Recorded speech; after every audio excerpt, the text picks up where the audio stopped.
제 이름은 이연옥입니다. 올해 63. 2025년 3월 15일 새벽 4시. 그날 저는 43년을 함께 산 남편을 처음으로 혼자 두고 나왔습니다.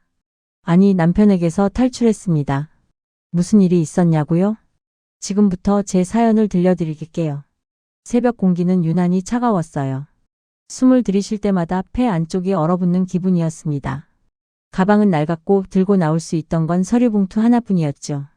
그 안에는 통장, 신분증, 그리고 제 일기장이 있었습니다. 제 인생 전부였어요. 가로등 불빛이 희미하게 깜박이는 골목 끝에 택시 한 대가 서 있었습니다. 운전기사가 묻더군요. 이 새벽에 어디 가세요? 저는 대답했습니다. 잘 모르겠어요. 그냥 멀리요. 그 말이 내 입에서 나오자마자 몸이 덜덜 떨렸습니다. 마치 세상이 한순간 멈춘 것 같았어요. 그동안 수천 번 남편의 허락을 받고 움직였는데 처음으로 아무에게도 말하지 않고 나왔으니까요. 그건 제 인생에서 가장 무모하면서도 가장 용기 있는 순간이었습니다. 택시가 움직이기 시작했어요. 창밖으로 어두운 아파트 단지가 멀어지는데 심장이 쿵 하고 내려앉았습니다. 그 집안에서 들릴지도 모를 남편의 발소리, 목소리, 그 모든 게 머릿속을 울렸습니다. 혹시 지금 깨면 어떡하지? 나를 찾으면? 손끝이 싸늘하게 식고 온몸이 얼어붙었습니다. 하지만 차는 계속 달렸어요. 창밖의 불빛들이 스쳐가며 속삭이었죠. 이제 그만 벗어나. 휴대폰이 진동하기 시작했습니다. 남편의 이름이 화면에 떴어요. 심장이 목구멍까지 차올랐습니다. 숨이 막히고 눈물이 났어요. 결혼하고 43년 동안 남편의 전화는 10초 안에 받는 게 법이었습니다. 안 받으면 분노가 폭발했죠. 왜 지금까지 안 받아? 내가 부르면 바로 와야지. 그 소리들이 귓가를 맴돌았습니다. 그런데 이번엔 거절 버튼을 눌렀습니다. 손끝이 떨렸어요. 한 번만 해보자. 심호흡을 했지만 손이 말을 안 들었습니다. 결국 저는 눌렀습니다. 거절 버튼을요. 그 순간 택시 안 공기가 멈춘 듯 고요했습니다. 눈물이 뚝 떨어졌습니다. 43년 만에 처음으로 아니오라고 말한 거였어요. 잠시 후 또다시 전화가 울렸습니다. 이번엔 받았어요. 용기가 갑자기 생겼거든요. 야, 왜 전화를 안 받아? 남편의 고함이 그대로 귓속을 때렸습니다. 지금 어딨어? 당장 들어와. 그 목소리에 나는 무릎이 꺾일 만큼 두려웠습니다. 하지만 이상하게도 이번엔 그 두려움 속에서 단 한 줄이 떠올랐어요. 이제 그만 살아도 되지 않을까? 그래서 말했습니다. 나 안 가요. 뭐라고? 이제 안 가요. 더는 같이 못 살겠어요. 그 말이 입 밖으로 나오자 온몸이 덜덜 떨리고 눈앞이 하얘졌습니다. 숨이 쉬어지지 않았어요. 그런데 그 와중에도 묘하게 가벼워졌습니다. 전화를 끊고 휴대폰 전원을 껐습니다. 그게 제 탈출의 전부였습니다. 창밖 하늘이 서서히 밝아오고 있었습니다. 기사님이 조용히 말했어요. 손님, 괜찮으세요? 저는 고개를 끄덕였지만 눈물이 멈추질 않았습니다. 그때 기사님이 이런 말을 하더군요. 제 아내도 남편한테서 도망 나왔어요. 28년 만이었죠. 기사님의 목소리는 차분하고 부드러웠어요. 저를 만났을 때 그 사람은 식당에서 메뉴 하나 고르는 것도 못 하더라고요. 자기가 뭘 좋아하는지도 모르는 거예요. 28년 동안 자기 목소리를 잃고 산 거죠. 제 눈에서 눈물이 또 흘렀어요. 이제는 뭘 먹고 싶은지, 어딜 가고 싶은지 항상 말해요. 조잘조잘. 자기가 뭐 먹고 싶은지 이제 알겠대요. 그게 그렇게 보기 좋더라고요. 자기 목소리를 찾은 거니까요. 그 말에 가슴이 쿵 하고 내려앉았습니다. 자기 목소리 나는 언제 잃었을까? 그동안 남편이 시키는 대로, 좋다는 대로, 그냥 그래요만 반복하며 살았던 나. 나는 도대체 언제부터 사라진 걸까? 그날 떠오르는 해가 유난히 붉었습니다. 43년 동안 수없이 봤던 아침인데 그날 아침은 처음으로 나를 위해 떠오르는 것 같았어요. 그 해가 내게 속삭이는 것 같았습니다. 이제 시작이라고. 호텔에 도착했을 땐 새벽 5시가 가까웠습니다. 침대에 앉아 손에 쥔 건 작은 메모 한 장. 1366. 여성 긴급 전화였어요. 며칠 전 몰래 검색해 저장해둔 번호였습니다. 나 같은 일로 전화해도 되나? 그냥 집으로 돌아가라고 하지 않을까? 그 생각만 100번은 했던 것 같아요. 손가락이 번호 위에서 떨렸습니다. 심장이 두근두근 뛰고 입술이 바짝 말랐습니다. 결국 전화를 걸었어요. 네, 여성 긴급 전화 1366입니다. 무엇을 도와드릴까요? 집에서 나왔어요. 남편 때문에요. 지금은 호텔에 있어요. 내일이 너무 무서워요. 그렇게 말하는 내 목소리가 너무 낯설었습니다. 그런데 상담원은 차분히 말했죠. 용기 내셨네요. 지금 계신 곳은 안전하시죠? 걱정 마세요. 저희가 근처 쉼터와 연결해 드릴게요. 괜찮아요. 그 한마디가 그렇게 따뜻할 줄 몰랐습니다. 그 말을 듣는 순간 몸속 어딘가 얼어붙은 것이 녹아내리는 기분이었습니다. 처음으로 누군가 나를 살아있는 사람으로 불러준 것 같았어요. 그날 새벽 쉼터 차량이 저를 데리러 왔습니다. 창문 밖으로 희미한 가로등 불빛이 스쳐갔고 유리창에 비친 제 얼굴을 봤습니다. 어느새 내가 이렇게 늙었구나. 낯선 곳에서 제 얼굴을 보니 매일 집에서 보던 제가 다르게 보였어요. 마치 타인의 눈으로 나를 바라본 느낌. 하지만 동시에 그래도 아직 살아있구나. 그 두 감정이 한꺼번에 밀려왔습니다. 눈물이 또 흘렀습니다. 쉼터에 도착하니 따뜻한 생강차 냄새가 났습니다. 낯선 여자가 미소를 지으며 말했습니다. 여긴 안전한 곳이에요. 천천히 말씀하셔도 됩니다. 그 말이 그렇게 고맙더라고요. 저 43년을 살았는데요. 이제 못 살겠어요. 남편분이신가요? 고개를 끄덕였어요. 때리시나요? 때리진 않지만 대신 극도로 화가 나면 접시를 던졌고 벽을 주먹으로 내리쳤고 가전을 던지기도 했어요. 그럴 때마다 너무 무서웠어요. 언젠가 제가 부서질 거라는 생각이에요. 연옥님, 그것도 폭력 맞아요. 꼭 물리적 폭력만 폭력이 아니에요. 남편분의 그런 행동은 정서적 폭력으로 정의됩니다. 공포를 통해 상대가 무기력해지도록 만드는 방식이고 폭력적 통제라고 보시면 됩니다. 혹시 가스라이팅을 당하셨나요? 네, 저는 그게 가스라이팅이란 것인지 최근에 알았어요. 세상이 좋아져서 유튜브에서 찾아봤거든요. 남편 같은 사람을 나르시시스트라고 하더라고요. 저와 비슷한 사례들이 너무 많았어요. 그 영상들을 다 뒤져보고 나서야 제가 43년 동안 당한 게 가스라이팅이라는 걸 알게 됐어요. 저를 한 번도 때린 적은 없었지만 목이 메었어요. 그런데 전 매일 다쳤어요. 여기가 가슴을 가리켰어요. 상담사님이 제 손을 잡아주셨어요. 정서적 학대와 폭력도 충분히 이혼 사유가 될 수 있어요.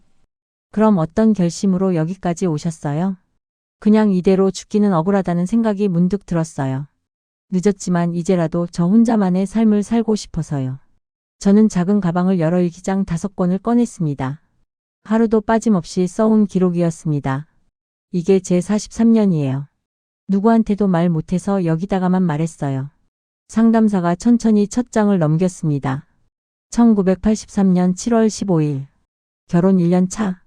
오늘 또 남편이 그 글씨를 바라보는데 손끝이 떨렸습니다. 그 모든 날들이 파도처럼 밀려왔습니다. 상담사는 제 손을 꼭 잡으며 말했어요. 연옥님, 정말 대단하세요. 이건 단순한 일기가 아니에요. 연옥님의 인생이 지워지지 않았다는 증거예요. 그 말을 듣는 순간 가슴이 뜨겁게 타올랐습니다. 그럼 저도 이길 수 있을까요? 이길 수 있어요. 이제부터 법이, 세상이 연옥님의 이름을 다시 보게 될 거예요. 단 한 가지만 약속해 주세요. 다시 그 집으로 돌아가지 않겠다고. 저는 고개를 끄덕였습니다. 안 돌아가요.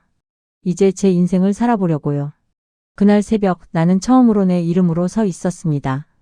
비틀거리며 떨면서도 분명히 나로 서 있었어요. 그게 제 인생의 두 번째 시작이었습니다. 그동안 무슨 일이 있었냐고요? 남편을 처음 만났던 건 20살이었어요. 20살이던 저는 서울의 작은 의류 공장에서 미싱사로 일하고 있었습니다. 하루 종일 바늘과 실 옷더미에 파묻혀 살았죠. 한여름에도 선풍기 하나로 버텼고 손끝은 늘 피로 붉게 물들어 있었습니다. 그날도 평소처럼 일하고 있는데 거래처에서 온 남자가 제 앞에서 멈춰 섰습니다. 단정한 와이셔츠에 반듯한 말투, 머리는 유행하는 장발 스타일. 키는 175cm 정도. 그 사람이 바로 김석중이었습니다. 그날부터 그는 매일같이 저를 찾아왔습니다. 퇴근 시간에 공장 앞에서 기다렸다가 고생 많죠? 커피 한잔 할래요? 그의 말은 따뜻했고 목소리는 부드러웠어요. 공장 동료들이 수군거렸어요. 야, 이현옥 남자친구 대박이다. 차도 있고 돈도 많고. 너 진짜 잘 만났다. 저는 만난 지 3개월 만에 완벽하게 사랑에 빠졌어요. 이보다 더 완벽한 사람이 있을까? 어떻게 내 인생에 이렇게 좋은 사람이 나타났을까? 감격스러웠죠. 그땐 몰랐습니다. 그 다정함이 나를 가두는 시작이 될 줄은요. 그는 늘 저에게 말했습니다. 너는 세상 물정 모르니까 나 없으면 안 돼. 사람 믿지 마. 세상엔 나쁜 사람 많아. 그 말이 이상하게도 나를 보호해주는 말처럼 들렸습니다. 그 사람이 저희 집에 처음 인사하던 날 저희 부모님께도 능청스럽게 점수를 땄어요. 제가 요즘 회사에서 일을 배울 제대로 된 분이 없어요. 아버님 같은 분 밑에서 배웠으면 좋았을 텐데. 아버지가 기분 좋아하셨어요. 평생 일용직으로 사신 분인데 누가 이렇게 대접해 준 적이 없었거든요. 저희 아버지는 자격지심이 많으신 분이었어요. 자기 자신이 늘 더 좋은 대접을 받아야 한다고 생각했는데 세상으로부터 그에 걸맞은 대우를 받지 못할 때면 집에 와서 늘 어머니를 괴롭혔죠. 아버지가 이 세상에서 통제하고 마음껏 윽박지를 수 있는 사람은 딱 하나, 가족들 뿐이었어요. 저는 어릴 때부터 그 지옥 같은 싸움을 보고 자라서 이 집을 하루빨리 벗어나 저만의 가정을 만들고 싶다는 소망이 컸어요. 그날 저녁 그 사람이 돌아가고 나서 아버지가 말씀하셨어요. 연호가 저 사람 좋다. 저런 사람 놓치면 안 된다. 여자는 남편 잘 만나면 팔자가 피는 거야. 어머니도 오랜만에 아버지 말에 고개를 끄덕이셨어요. 번듯한 직장에 차도 있고 예의도 바르고 연호가 이런 기회 또 없다 결혼해라. 며칠 뒤 그는 제게 결혼하자고 프로포즈했죠. 내가 평생 널 지켜줄게. 그 말이 세상에서 가장 든든하게 느껴졌습니다.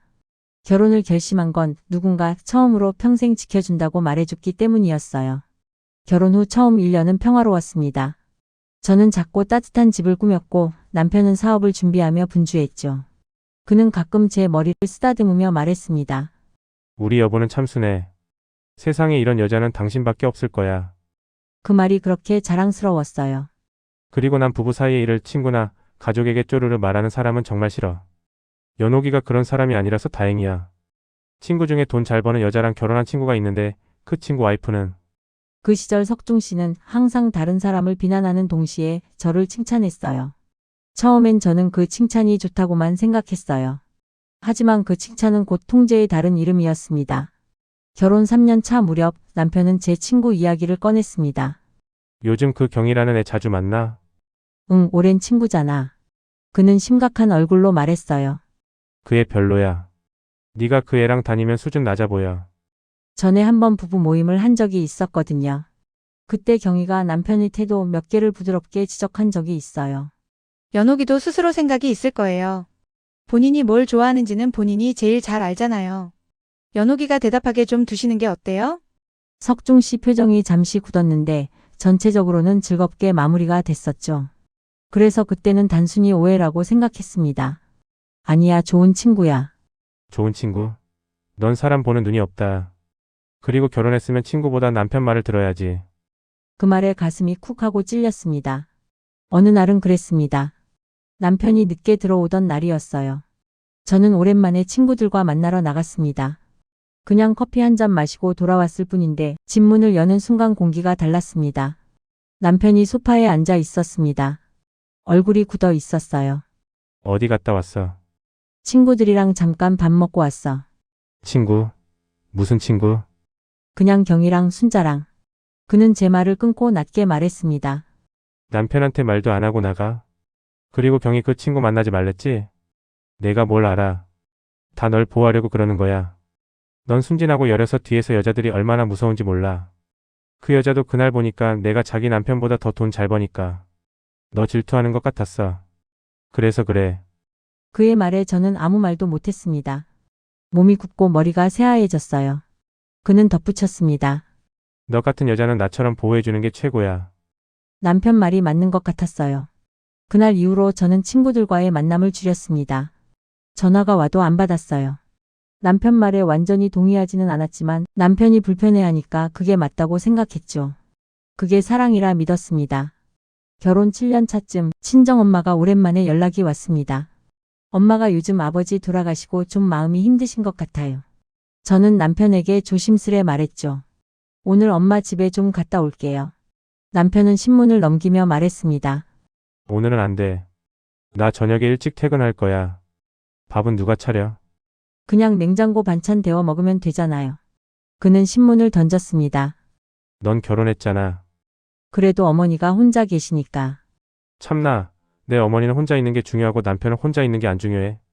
내 가정은 여기야 거기가 아니라. 소속을 똑바로 해. 할 말이 없었어요. 남편은 한 소리 하더니 다녀오란 말도 없이 문을 쾅 닫고 집을 나섰어요. 저는 고민하다가 결국 친정에 갔어요.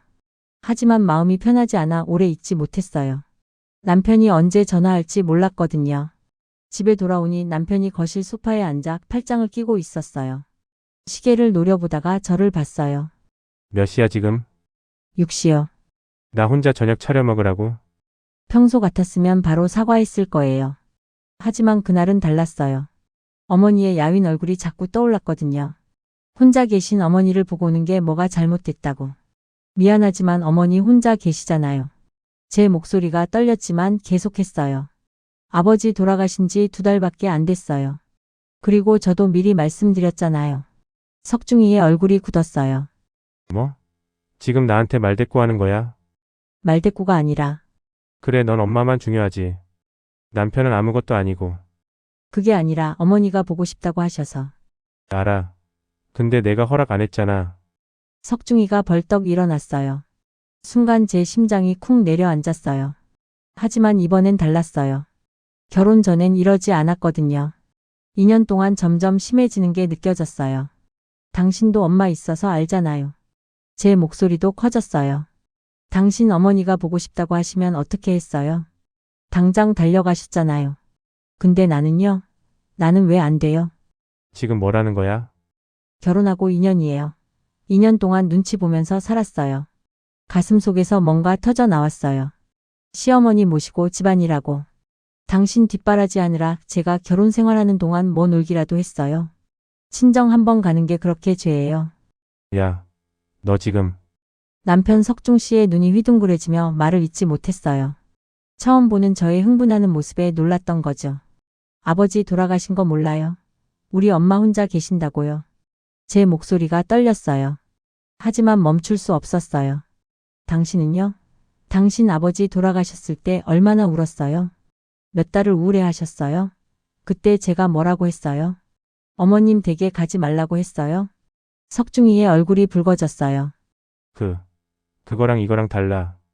뭐가 달라요? 똑같잖아요. 저도 모르게 고함을 쳤어요. 너랑 나랑 같냐? 넌 여자잖아. 시댁이랑 친정이 같냐고. 왜 안 같아요?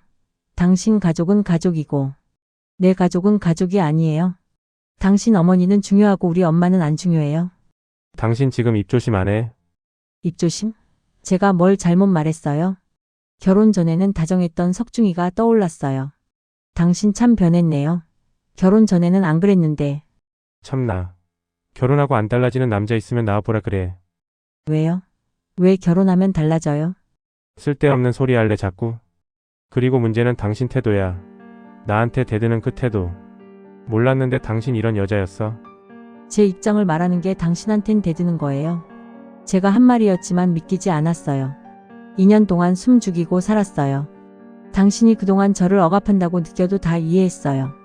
너무 큰 책임감 때문에 날 사랑해서 불안감 때문에 그럴 거라고. 근데 이건 아니잖아요. 친정어머니 보는 게 뭐가 잘못이에요. 야, 너 그만 못해. 당신도 자식이면서 왜 제 마음은 몰라주는 거예요. 눈물이 주르르 흘렀어요. 제발 좀 이해해 주세요.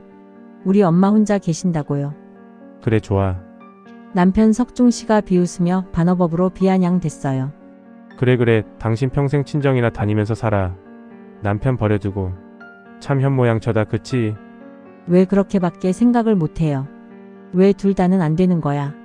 시집 온 여자가 친정 하는 꼴이 가관이라 그런다. 그렇게 좋으면 거기 가서 살아. 결혼은 왜 했어? 남편 돈은 따박따박 받고 생활은 편하게 친정 가서 하고 싶어. 저는 순간 뭔가가 툭 끊어지는 느낌이었어요. 2년 동안 잡고 있던 이성의 끈이 터진 거예요. 네, 그럴게요.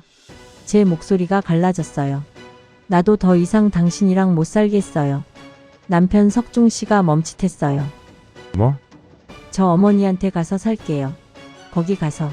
제 입에서 믿을 수 없는 말들이 쏟아졌어요. 당신 그 더러운 성경 맞춰가며 뒤치다거리 안 해도 되고 저야 좋죠. 눈치 안 보고 우리 엄마 볼 수 있고 야, 너 미쳤어? 내일 당장 갈 테니까 그런 줄 아세요. 그럴 생각은 전혀 없었지만 멈출 수가 없었어요. 이제 안 참아요. 당신 날 속였어. 결혼하니까 사람이 완전 다른 사람이잖아. 입 닥쳐. 왜요? 왜 닥쳐야 해요? 당신이 뭔데? 조용히 하라니까. 싫어요. 이제 안 참을 거예요. 친정 갈 거예요. 아니, 아예 거기서 살 거예요. 닥치라고 했지. 쾅! 남편이 제 얼굴 바로 옆 벽을 주먹으로 쳤어요. 너무 가까워서 바람이 제 귀를 스쳤어요. 벽에 주먹 자국이 움푹 패였어요. 숨이 멎었어요. 석중 씨의 주먹이 제 얼굴에서 10cm도 안 떨어진 곳에 있었어요. 안 떨어진 곳에 있었어요. 방금 전까지 소리치던 제 입이 얼어붙었어요. 조용히 하라고 했지? 석중 씨가 흥분을 가라앉히지 못하고 이를 갈며 낮게 말했어요. 이를 갈며 낮게 말했어요. 한 번만 더 입을 놀려봐. 한 번만. 남편이 천천히 주먹을 내렸어요. 저는 벽에 등을 붙인 채 얼어붙어 있었어요. 이 정도로 끝난 게 고마운 줄 알아. 석중이가 돌아서며 말했어요. 그리고 침실로 들어가 문을 쾅 닫았어요. 저는 그 자리에 서서 벽의 자국을 멍하니 바라봤어요. 손이 떨리고 다리가 풀렸어요. 방금 전까지 소리치던 용기가 온데간데 없이 사라졌어요. 그대로 주저앉았어요. 지금 이게 무슨 일인 거지? 내가 이렇게까지 잘못했나? 그래도 그렇지 어떻게 석중 씨가 나한테. 한참을 멍하니 앉아 있었어요. 그러다 갑자기 무릎에 힘이 완전히 풀렸어요. 주저앉으면서 목이 메어왔어요. 으흑. 처음엔 소리 없이 울었어요. 눈물만 주르르 흘렀어요. 그러다 점점 소리가 나왔어요. 흑흑. 숨을 쉴 수가 없었어요. 2년 동안 참았던 게 한꺼번에 터져 나왔어요. 목이 쉬도록 울었어요. 바닥에 엎드려서 미친 사람처럼 울었어요. 왜 나는 이렇게 살아야 해? 친정 한 번 가는 게 그게 뭐가 잘못이야. 결혼 전에는 안 그랬는데 얼마나 울었을까요? 눈이 퉁퉁 붓고 목이 쉴 때까지 울었어요. 그때 침실 문이 열렸어요. 남편이 나왔어요. 저는 뒤를 돌려 재빨리 눈물을 닦았어요. 온몸이 움츠러들었어요. 남편이 거실에 서서 저를 내려다봤어요. 한참을 그렇게 서 있더니 한숨을 쉬었어요. 일어나. 일어나라니까. 저는 비틀거리며 일어났어요. 남편이 제 어깨에 손을 얹었어요. 내가 좀 심했다. 나도 갑자기 화가 너무 나서. 남편의 목소리가 부드러워졌어요. 당신도 알잖아. 나 원래 이런 사람 아니야. 그냥 당신이 나한테 그렇게 소리 지르니까 친정 가서 산다느니 하니까 나도 모르게 흥분했어. 너무 운 거 아니야? 얼굴 좀 봐. 눈 다 부었잖아. 석중 씨가 제 뺨을 쓰다듬었어요. 내가 좀 성질 급한 거 알지? 근데 당신도 오늘 너무 심했어. 결혼하고 처음이잖아 그렇게 나오는 거. 당신이 갑자기 욕하고 화내고. 그렇게 나오니까 나도 놀라서. 저는 고개를 숙였어요. 원래 여자가 화가 나도 남자 머리 꼭지가 돌 때까지 몰아붙이면 안 되는 거야. 그건 현명하지 못한 거라고. 남자는 머리가 돌면 무슨 짓을 할지 모르니까. 이게 무슨 말이에요? 저는 머릿속이 혼란스러웠어요. 그리고 또 내가 너무 욕하고 몰아붙였나? 사람을 돌아버리게 만들었나? 저 사람이 그럴 만도 했나? 머릿속이 온통 시끄러우면서 또다시 저에 대한 자책이 들더라고요. 그리고 여보. 카출한다느니 친정 가서 산다느니 그런 말 하는 거 아니야. 그건 헤어지자는 소리랑 마찬가지인 거야. 어느새 또 남편은 저를 가르치고 있었어요. 내가 당신을 끔찍이도 사랑하는 거. 정말 몰라? 내가 좀 서투를 순 있어도 당신을 사랑하는 마음만큼은 진심이야. 난 당신과 절대 헤어지고 싶지 않은데 그런 말을 하니까 순간적으로 미쳤었나 봐. 남편이 눈물을 흘리면서 말했어요. 아이러니하게도 방금 전까지 너무 큰 공포를 준 사람이었는데 이렇게 눈물로 호소하고 따뜻하게 저를 안아주자. 순간적으로 마음이 한켠이 눈 녹듯이 녹으면서 안심이 됐어요. 그래, 우리 둘이 잠시 미쳤던 거야. 그렇게 생각했죠. 죄송해요. 이제 그만 울고 씻고 와. 응? 그리고 우리 저녁 먹자. 네. 앞으로는 이런 일 없을 거야. 내가 조심할게. 당신도 너무 나를 화나게 하지 말고. 특히 그런 말은 절대 하지 말고. 석중이가 제 어깨를 토닥였어요. 우리 부부잖아. 이해하고 넘어가야지. 당신도 흥분해서 그런 말 한 거잖아. 나도 알아. 그리고 다시 침실로 들어갔어요. 저는 욕실로 갔어요. 거울을 봤어요. 눈이 빨갛게 부어 있었어요. 얼굴이 엉망이었어요. 찬물로 얼굴을 씻었어요. 하지만 붓기는 쉽게 가라앉지 않았어요. 그래 석중 씨가 사과를 했으니까. 근데 왜일까요? 가슴이 한켠이 답답했어요. 마치 목에 걸린 가시를 모르는 척하는 느낌이었어요. 마음을 가다듬고 저녁을 차렸어요. 석중이는 평소처럼 밥을 먹었어요. 역시 당신 손맛이야. 맛있다. 너무 풀 죽지 마. 부부싸움은 칼로 물 베기라잖아. 우리 화해한 거 맞지? 석중이가 피식 웃었어요. 설거지를 하는데 눈물이 또 났어요. 왜 우는지 잘 모르겠었어요. 사과를 받았는데 남편이 사랑한다고도 미안하다고 했는데 왜 이렇게 마음이 무거운지. 다음 날 아침 석중이가 출근 준비를 하고 있었어요. 넥타이를 매주면서 말했어요. 연호가. 네, 다음부터는 친정 가기 전에 미리 물어봐. 알았지? 네, 그리고 벽 수리비 나올 텐데 당신 용돈에서 빼. 어제 화나서 그랬지만 그래도 수리는 해야 하니까. 당신이 나를 그렇게 화나게 만들어서 생긴 일이니까. 네. 잘 다녀올게. 남편이 나갔어요.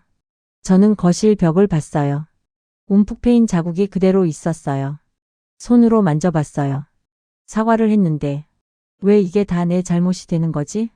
석중 씨는 나한테 자주 그렇게 화를 냈는데 결혼한 지 한 10년쯤 됐을 때였나. 남편이 친구들이랑 무역 사업을 시작한다고 했어요. 이제 우리도 좀 잘 살아보자. 조금만 기다려봐. 그때 그 말이 정말처럼 들렸어요. 늘 가족 먹여 살린다고 말하던 사람이었으니까요. 근데 몇 달 지나니까 남편 얼굴이 이상해졌어요. 전화 오면 방으로 쏙 들어가고 밖으로 나가는 날이 많아지고. 그러다 어느 날 집 앞에 처음 보는 남자들이 왔어요. 김석중 씨 계시죠? 남편은 없었고 저만 있었죠. 남편분이 보증 서셨는데요. 이자만 몇 천이에요. 그 순간 귀가 멍했어요. 손이 떨리고 다리가 풀렸어요. 그날 밤 남편이 술 먹고 들어왔어요. 이게 대체 뭐야? 했더니 담배 피우면서 대충 말하더라고요. 나도 몰랐어.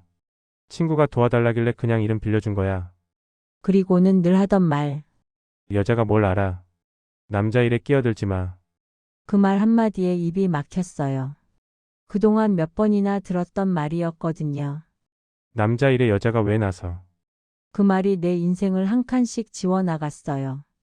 빚은 걷잡을 수 없이 불어났고 집에는 매일같이 사람들이 찾아왔어요. 남편은 점점 집에 안 들어와 마지막에 남긴 말이 이젠 네가 좀 벌어. 였어요. 그때부터였어요. 남편이 진 빚을 갚기 위해 저는 새벽마다 포장마차 천막을 쳤어요. 메뉴는 국밥 하나. 새벽 3시에 일어나 사골 끓이고 김치 담그고 천막 구석구석 닦았어요. 겨울엔 손이 얼어서 젓가락 쥐는 것도 힘들었죠. 근데 이 돈으로 빚이라도 조금 갚을 수 있다면 그 생각 하나로 버텼어요. 그렇게 9년을 버텼어요. 손끝엔 굳은 살, 팔에는 힘줄이 붉어지고 매일 허리가 끊어질 것 같았는데 이상하게 마음은 조금씩 단단해지더라고요. 나도 이런 거 할 수 있구나. 처음으로 그런 생각이 들었어요. 국밥집이 입소문을 타기 시작했어요. 단골 손님들이 말했죠. 사장님 진짜 맛있어요. 가게 차리시면 대박 날 거예요. 그 말이 너무 고마웠어요. 근데 어느 날 남편이 와서 말했어요. 이제 이거 브랜드로 키우자. 이름은 옹기국밥이야. 남편 눈이 반짝였어요. 내가 시스템 다 만들어서 크게 키워볼게. 그 말 듣는데 가슴이 두근거렸어요. 이 사람도 다시 일어서는구나. 성공하면 우리 가족도 편해질 거라고 믿었어요. 근데 계약서에 대표자 이름 보고 제가 물었어요. 왜 내 이름이 아니야? 내가 만든 건데. 남편은 별일 아니라는 듯 말했죠. 사업은 남자가 해야지. 여자 이름으로 하면 신뢰 안 가. 네가 경영할 거야? 넌 실무해야지. 그때 저는 그냥 믿었어요. 그래, 그럴 수도 있겠지. 그 한마디로 제 이름은 사라졌고 옹기국밥 모든 서류에는 남편 이름 김석중만 박혔어요. 그렇게 몇 년 뒤 남편은 프랜차이즈 사업을 시작했어요. 잡지에도 나오고 TV에도 나왔죠. 옹기국밥 인생 역전의 신화. 그 제목 보고 가슴이 벅차올랐어요. 근데 기사 어디에도 내 이름은 없었어요. 대표자 칸에는 김석중. 그 한 줄이 가슴을 찔렀어요. 옹기라는 이름은 따뜻했지만 그 따뜻함 속에 나는 없었어요. 내 손, 내 땀, 내 인생이 녹아든 이름인데 그건 그 사람의 성공으로 불렸어요. 내가 만든 건데 왜 내 이름은 없을까?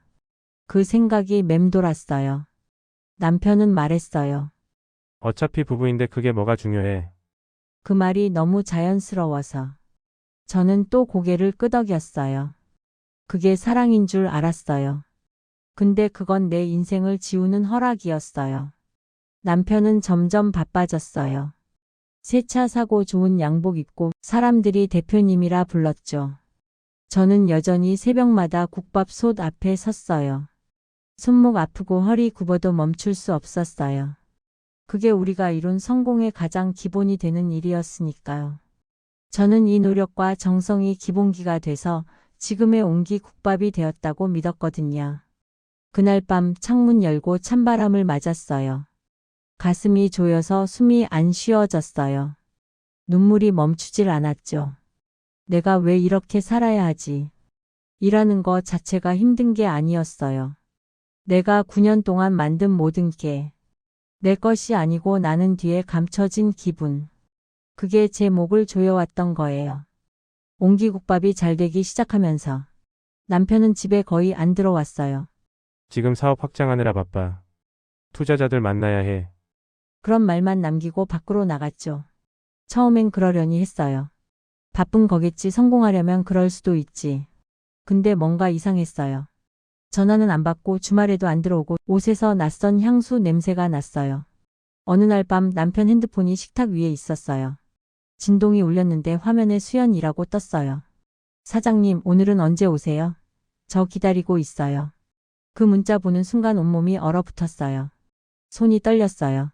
남편이 화장실에서 나와서 핸드폰 확인하는 걸 봤어요. 누구야, 수연이? 남편 얼굴이 굳었어요. 그냥 직원이야, 업무 관련해서. 그 말이 거짓말인 거 알았어요. 목소리가 떨렸거든요. 다음 날 남편 뒤를 몰래 따라갔어요. 강남 어느 룸살롱 앞에서 기다렸죠. 1시간쯤 지나니까 남편이 나왔어요. 옆에 화려한 옷 입은 여자가 있었어요. 30대 초반쯤 돼 보이는 짙은 화장을 한 여자였어요. 남편이 그 여자 어깨를 감싸 안았어요. 웃으면서 뭐라 속삭이고 그 여자는 남편한테 기대고 그 모습 보는데 다리가 풀렸어요. 가슴이 찢어지는 것 같았어요. 집에 돌아와서 남편한테 물었어요. 그 여자 누구야? 남편은 담배 피우면서 말했죠. 네가 뭘 안다고 따라다녀? 여자가 남자 일에 참견하지 말라니까. 또 그 말이었어요. 난 당신 아내야. 알 권리 있어. 소리를 질렀어요. 남편이 벌떡 일어나더니 제 뺨을 때렸어요. 닥쳐. 네가 뭘 했다고. 국밥이나 끓이면서 뭘 안다고 떠들어. 그 말에 온몸이 무너졌어요. 9년 동안 새벽마다 일어나서 손이 얼어도 허리 아파도 이 사람 빚 갚으려고 버텼는데 옹기국밥 만든 것도 나인데 그런데 국밥이나 끓이면서라니. 그 뒤로 남편의 외도는 더 노골적이 됐어요. 늦게 들어오는 날이 많아지고 술 냄새, 향수 냄새를 달고 들어왔죠. 근데 이혼하자는 말은 절대 안 했어요. 오히려 저를 더 꽁꽁 묶었어요. 네가 어딜 가? 나 없으면 뭐 할 건데? 옹기국밥도 내 거고 집도 내 거야.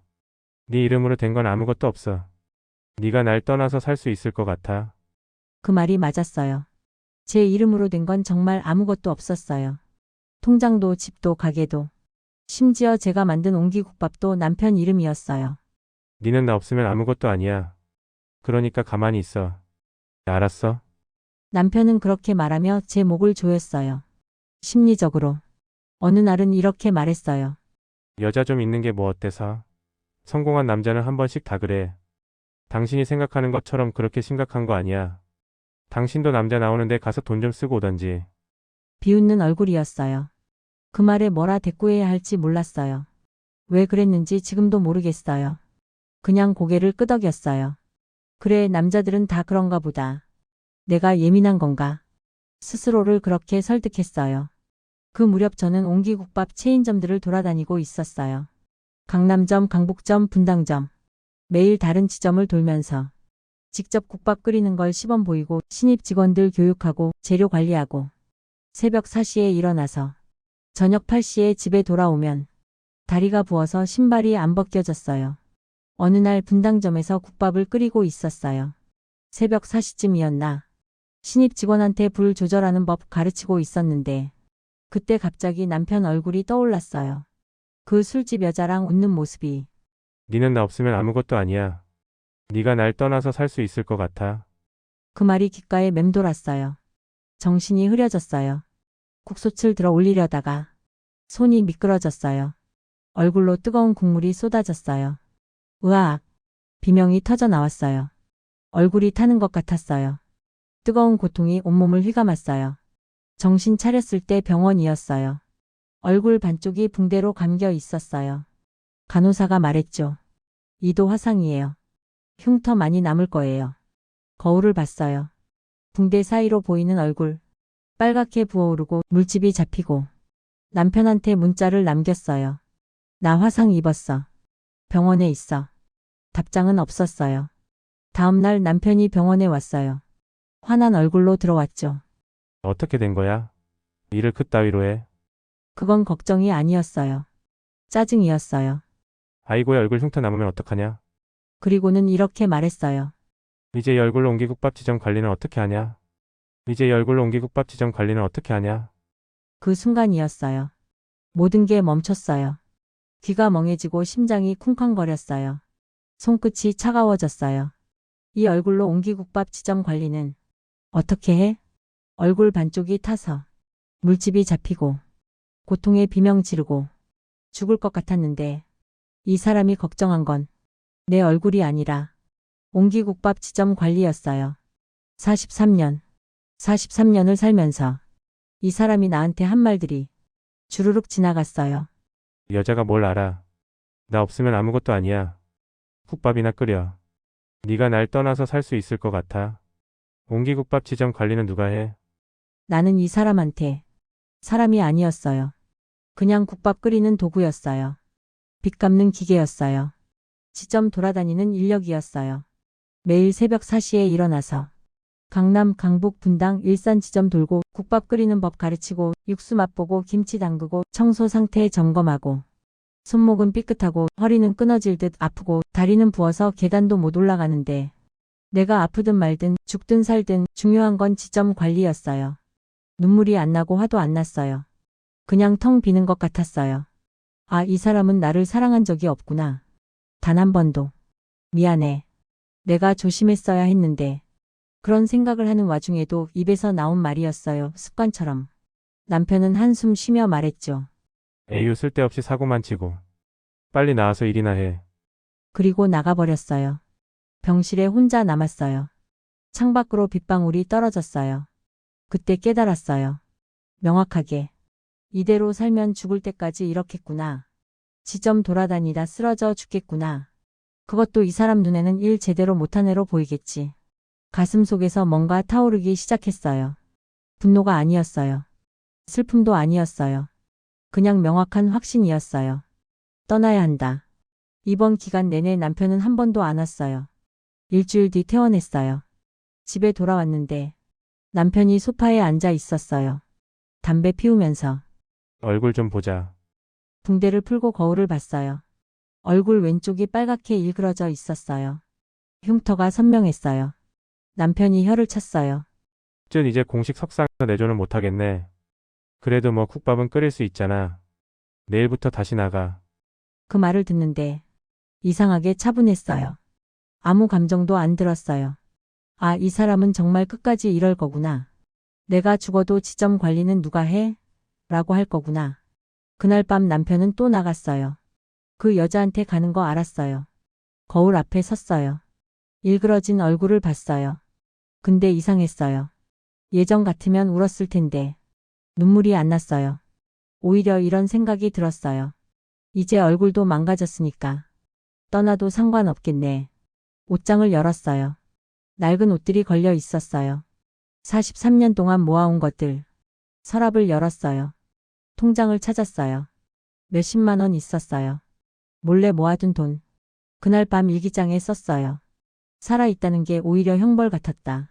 하지만 이제는 안다. 내가 떠나지 않으면 이 형벌은 평생 끝나지 않는다는 걸. 그리고 계획을 세웠어요. 신발 소리 나지 않게 맨발로 나갈 거예요. 새벽에 남편이 깊이 잠들었을 때 택시 타고 멀리 43년 만에 처음으로 내 인생을 살기로 했어요. 그래서 여기까지 왔어요. 제 이야기를 다 끝냈어요. 1시간 넘게 얘기한 것 같았어요. 상담사님이 저를 봤어요. 눈가가 붉어져 있었어요. 연옥 씨, 목소리가 떨렸어요. 정말 많이 힘드셨겠어요. 그 말에 눈물이 났어요. 43년 동안 누구도 힘들었겠다고 말해준 적 없었거든요. 남편은 늘 남자는 더 힘들어라고 했고 주변 사람들은 참아야지 애들도 있는데 라고 했어요. 근데 이 낯선 상담사님이 처음으로 제 편을 들어줬어요. 힘들었어요. 목이 메었어요. 정말 너무 힘들었어요. 울었어요, 한참을. 상담사님은 티슈를 건네주시면서 조용히 기다려주셨어요. 한참 울고 나니까 조금 후련했어요. 연옥 씨, 변호사님 연결해 드릴게요. 상담사님이 명함을 꺼냈어요. 이지영 변호사님이에요. 여성 인권 전문이시고 연옥 씨 같은 케이스 많이 다루셨어요. 명함을 받는 손이 떨렸어요. 무서우시죠? 상담사님이 제 손을 잡아주셨어요. 네, 무서워요. 괜찮아요. 연옥 씨 편이 되어 주실 거예요. 그 말이 힘이 됐어요. 며칠 뒤 이지영 변호사님을 만났어요. 그리고 제 이야기를 또 했어요. 변호사님이 물었어요. 혹시 증거가 될 만한 게 있을까요? 43년 동안 쓴 일기요. 변호사님 눈이 커졌어요. 그거 정말 중요한 증거예요. 가져오세요. 전부 다. 그날부터 본격적인 준비가 시작됐어요. 남편분 재산이 어느 정도인지 아세요? 이지영 변호사가 물었어요. 잘 모르겠어요. 정말 몰랐어요. 남편은 절대 제게 돈 이야기를 안 했거든요. 통장은 있지 않나요? 그냥 생활비 쓰는 통장 하나요. 생활비는 항상 남편 명의의 카드로 쓰고 저는 늘 그 사람 명의로만 금융 거래를 했어요. 결혼한 여자는 그게 당연한 건 줄 알았어요. 말하고 나니까 부끄러웠어요. 43년을 살면서 4명의 통장이 하나도 없었다니. 일주일 뒤 결과가 나왔어요. 연옥 씨 앉으세요. 이지영 변호사 표정이 이상했어요. 가슴이 쿵 내려앉았어요. 남편분 재산이 생각보다 많아요. 얼마나요? 총 73억 정도 돼요. 73억. 순간 귀가 멍했어요. 73억. 상상도 못할 숫자였어요. 그런데 문제는 모든 명의가 남편 앞으로만 되어 있다는 거예요. 알고 있었어요. 하지만 숫자로 보니까 달랐어요. 73억을 모았는데 내 이름은 어디에도 없구나. 허탈했어요. 동시에 화가 치밀어 올랐어요. 43년 동안 매일 새벽 4시에 일어나서 밤 12시까지 일해서 73억을 모았는데 주먹을 꽉 쥐었어요. 손톱이 손바닥에 박혔어요. 이 노트들이 증명하죠. 그 73억이 어떻게 만들어졌는지. 이지영 변호사가 노트를 쓰다듬었어요. 고개를 끄덕였어요. 그래, 이제 증명할 차례야. 내가 뭘 했는지. 며칠 뒤 남편이 소장을 받았대요. 집에서 우편물 받고 봉투 뜯었을 거예요. 그 순간을 상상했어요. 남편 얼굴이 굳는 모습. 이연옥이 감히? 43년 동안 단 한 번도 제게 진 적 없는 사람이니까. 청구 금액 봤을 때는 더 놀랐겠죠. 재산 60%? 44억? 분명 소리 질렀을 거예요. 상상하니까 시원했어요. 43년 만에 처음으로 제가 남편한테 한 방 먹인 거니까요. 법원 가는 날 아침. 거울을 봤어요. 63세 여자가 보였어요. 주름진 얼굴, 거친 손, 조금 굽은 허리, 그리고 오른쪽 뺨에 짙은 화상 자국까지. 이제 진짜 법정에 서는구나. 떨렸어요. 근데 뒤돌아보지 않기로 했어요. 검은 옷을 입었어요. 제일 단정한 옷. 가방에 노트 5권을 넣었어요. 법정 문을 열고 들어가는 순간 심장이 터질 것 같았어요. 사람들이 가득했어요. 기자들도 보였어요. 내 이야기가 이렇게 많은 사람들한테 알려지는구나. 부끄러웠어요. 근데 동시에 당당했어요. 남편은 비싼 정장 입고 변호사 3명이랑 들어왔어요. 여전히 거만한 표정. 저 사람은 아직도 모르는구나 자기가 무슨 짓을 했는지. 전 이지영 변호사님이랑 단둘이 앉았어요. 숫자로는 밀렸지만 마음은 안 밀렸어요. 판사님이 입장하셨어요. 재판을 시작하겠습니다. 그 순간부터 모든 게 느리게 흘러가는 것 같았어요. 이지영 변호사가 상자를 열었어요. 노트 5권을 꺼냈어요. 방청석이 숨을 죽였어요. 저도 숨을 참았어요. 이제부터야 43년의 진실을 보여줄 차례. 43년간 하루도 빠짐없이 기록한 일기입니다. 판사님이 노트를 받아 펼쳤어요. 한 장 한 장 넘기셨어요. 그 시간이 정말 길게 느껴졌어요. 믿어주실까? 이게 진짜라고 믿어주실까? 5분쯤 지났을까? 판사님이 고개를 드셨어요. 매우 상세하군요. 그 말에 눈물이 날 뻔했어요. 믿어주시는구나. 네, 판사님. 1983년 7월 15일부터 2025년 3월 14일까지 총 15,330일입니다. 방청석에서 탄성이 나왔어요. 남편을 봤어요. 얼굴이 굳어 있었어요. 이제 알겠어? 내가 43년 동안 뭘 했는지. 속으로 말했어요. 이지영 변호사가 또 다른 상자를 열었어요. 엄청난 양의 서류들. 호텔 영수증, 신용카드 내역서, 은행 거래 내역서. 하나하나 꺼낼 때마다 남편 얼굴이 창백해졌어요. 보면서 생각했어요. 놀랐지? 내가 이렇게 준비했을 줄 몰랐지? 43년 동안 전 투명 인간이었어요. 남편 눈에는 아무것도 안 하는 사람. 그냥 밥 차리고 청소하고 말 잘 듣는 사람. 하지만 전 기록하고 있었어요. 매일 밤 혼자서.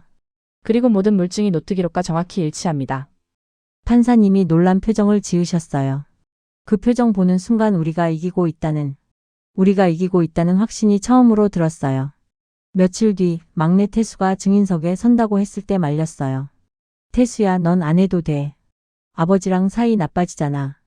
엄마, 전 엄마 편이에요. 태수가 제 손을 잡았어요. 43년 동안 혼자 싸우셨잖아요. 이제는 제가 엄마 편에 설게요. 그 말에 울었어요. 내 자식이 내 편이 되어주는구나. 법정에서 태수를 봤어요. 떨리는 게 보였어요. 증언하고 싶은 내용을 말씀해 주세요. 태수가 저를 봤어요. 깊게 숨을 쉬었어요. 엄마는 43년 동안 투명 인간이었어요. 그 말 듣는 순간 가슴이 무너졌어요. 맞아요. 전 투명 인간이었어요. 누구도 저를 보지 않았어요. 제가 초등학교 때 우리 엄마 그림 그리는 숙제가 있었어요. 아, 그때 기억나요. 태수가 그린 그림. 국솥 앞에 서 있는 엄마. 앞치마 두르고 국자 들고 증기에 가려진 얼굴. 그때 전 웃으며 말했었어요. 잘 그렸네, 태수야. 근데 속으로는 슬펐어요. 내 아들 눈에 엄마가 이렇게 보이는구나. 전 엄마가 웃는 모습을 본 적이 없었거든요. 태수 목소리가 떨렸어요. 저도 눈물이 났어요. 미안했어요. 아이들한테 웃는 모습 못 보여준 게. 그런데 아버지는 방송에 나가서 엄마의 노력을 지워버리셨어요. 그건 거짓말이에요. 엄마가 다 한 거예요. 태수가 남편을 똑바로 봤어요. 방청석에서 울음소리가 들렸어요. 엄마 그동안 모른 척해서 죄송해요. 태수가 증인석에서 내려와 제 옆을 지나가며 말했어요. 태수야, 미안한 건 엄마야. 네가 이렇게 힘들게 증언해야 하는 게. 마지막으로 제가 증인석에 섰어요. 43년 동안 누군가 앞에 당당히 서본 적 없었어요. 항상 고개 숙이고 작은 목소리로 뒤에 숨어서 살았어요. 근데 이날만큼은 달랐어요. 마지막으로 하고 싶은 말씀 있으세요? 판사님이 물으셨어요. 남편을 똑바로 봤어요. 43년 만에 처음으로. 그 사람 눈을 똑바로 본 것 같았어요. 떨렸어요. 근데 피하지 않았어요. 43년 동안 저 사람의 그림자였어요. 목소리가 나왔어요. 떨렸지만 또렷했어요. 남편이 저를 봤어요. 놀란 표정이었어요. 아마 처음이었을 거예요. 제가 이렇게 눈을 마주치는 게. 하지만 이제 알았어요. 숨을 깊이 들이쉬었어요. 그 회사는 제가 세운 거예요. 제 손으로, 제 희생으로. 43년 동안 하고 싶었던 말이었어요. 저 사람은 제 노동을 도둑질했어요. 43년 동안. 방청석에서 박수가 터져 나왔어요. 판사님이 제지 안 하셨어요. 계속 말했어요. 제 인생을 도둑질하고 제 이름을 지워 저를 투명인간으로 만들었어요. 눈물이 났어요. 그리고 이제 그 빚을 갚을 시간이에요. 남편이 고개를 돌렸어요. 제 눈을 피했어요. 도망치지 마. 당신이 뭘 했는지 똑똑히 봐. 저는 이제 더 이상 당신의 노예가 아니에요. 마지막 문장이었어요. 그 말을 하는 순간 43년의 사슬이 끊어지는 느낌이었어요. 판결일 아침에 일어났을 때 손이 떨렸어요. 오늘이 마지막이구나. 거울을 봤어요. 63세 여자. 근데 눈빛만큼은 20살처럼 빛났어요. 법원 가는 길. 택시 안에서 창밖을 봤어요. 남편을 처음 만난 날이 생각이 났어요. 저 사람이 날 행복하게 해줄 거야. 그렇게 믿었어요. 근데 틀렸어요. 행복은 누가 주는 게 아니었어요. 제가 찾아야 하는 거였어요. 법정에 들어갔어요. 사람들이 꽉 찼어요. 부끄럽지 않았어요. 제 이야기는 창피한 게 아니었어요. 용기 있는 거였어요. 판사님이 입장하셨어요. 판결을 선고하겠습니다. 숨을 멈췄어요. 이지영 변호사님이 제 손을 잡아줬어요. 주문을 낭독하겠습니다. 원고와 피고는 이혼한다. 첫 번째 관문. 가슴이 뛰었어요.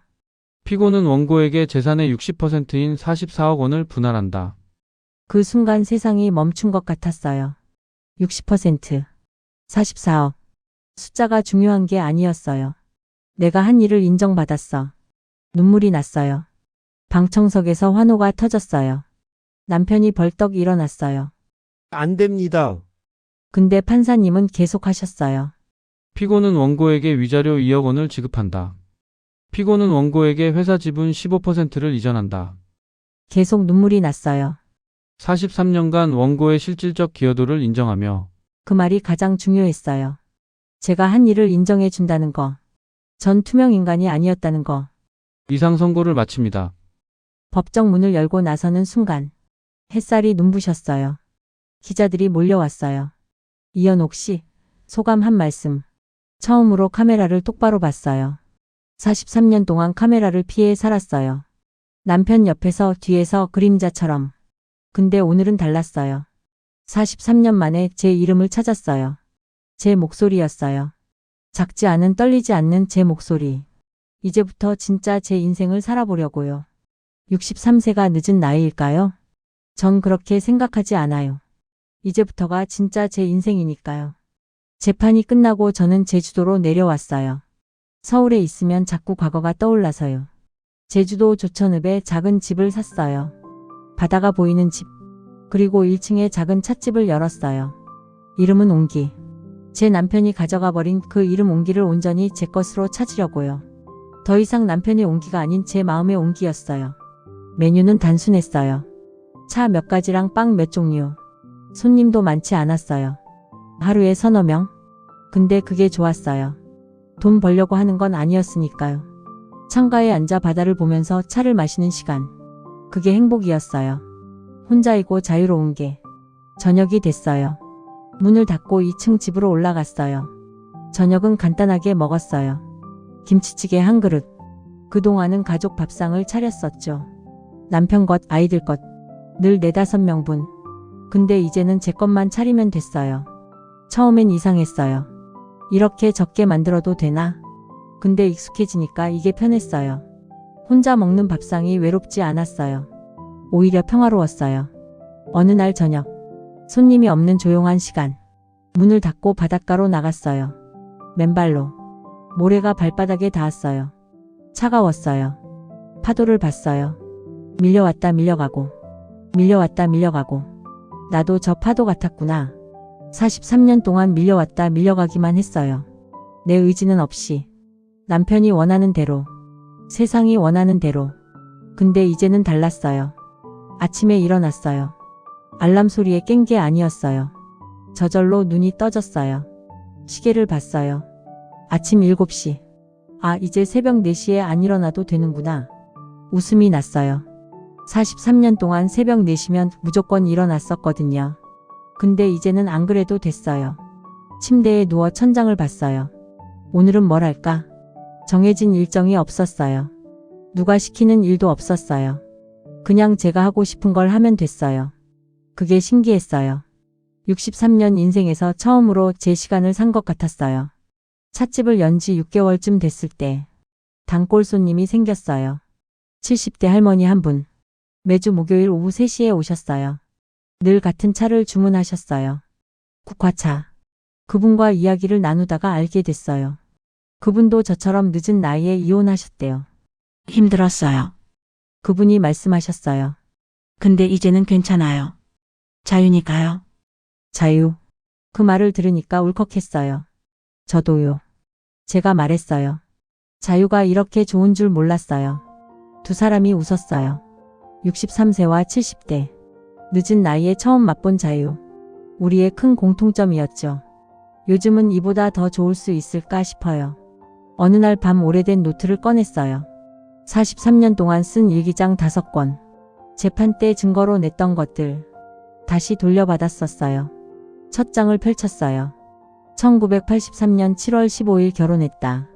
행복할 것 같다. 20살 연옥의 글씨였어요. 마지막 장을 펼쳤어요. 2025년 3월 14일 새벽에 집을 나왔다. 43년 만에 처음으로 자유를 향해 걸었다. 63세 연옥의 글씨였어요. 43년. 그 세월이 이 노트 안에 있었어요. 슬프지는 않았고 후회도 안 됐어요. 그냥 그랬구나 싶었어요. 그리고는 5권의 일기를 미련 없이 불태워버렸어요. 더 이상 간직할 이유가 없었거든요. 새 노트를 펼쳤어요. 깨끗한 흰 종이에 펜을 들었어요. 2025년 11월 16일 오늘은 바다가 참 예뻤다. 차를 마시며 하루 종일 바다를 봤다. 행복했다. 그렇게 썼어요. 이제는 다른 이야기를 쓸 거예요. 누군가를 위한 이야기가 아니라 나를 위한 이야기를. 여러분도 언제든 시작할 수 있습니다. 63세든 70세든 50세든 나이는 중요하지 않아요. 중요한 건 자기 이름으로 살기로 결심하는 순간이에요. 그 순간이 바로 지금일 수도 있습니다. 제 이야기를 끝까지 들어주셔서 감사합니다. 지금까지 제주도 조천읍 찻집 옹기에서 이연옥이었습니다.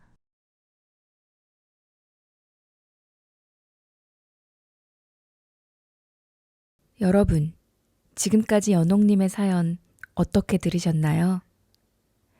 세상에는 두 종류의 삶이 있습니다. 누군가를 위해 사는 삶과 나를 위해 사는 삶. 연옥님은 43년 동안 남을 위한 삶을 살았는데요. 이제는 자신을 위한 두 번째 삶을 사는 연옥님을 저 윤술도 응원합니다. 재밌게 보셨다면 좋아요와 구독을 잊지 말아주세요. 윤슬 사연극장을 운영하는데 큰 힘이 됩니다.